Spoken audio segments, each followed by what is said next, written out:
倉庫で見つけた一台のボロボロのバイク。それは祖父と祖母が結婚した時に買った特別なバイクだった。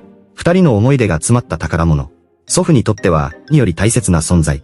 そんなバイクを孫が自ら修復することを決意。なぜなら、来月は、父の70歳の誕生日。このバイクを生まれ変わらせ、最高のプレゼントにしたかったから。半月に及ぶ修理と整備。ボロボロだったバイクは、違えるほど綺麗になった。誕生日当日、孫はピカピカに蘇ったそのバイクを、祖父の前へと押していく。その瞬間、祖父の目に涙が溢れた。懐かしい思い出と孫の愛情。バイクは家族の絆をつなぐ宝物になった。この奇跡の物語。あなたはどう感じた？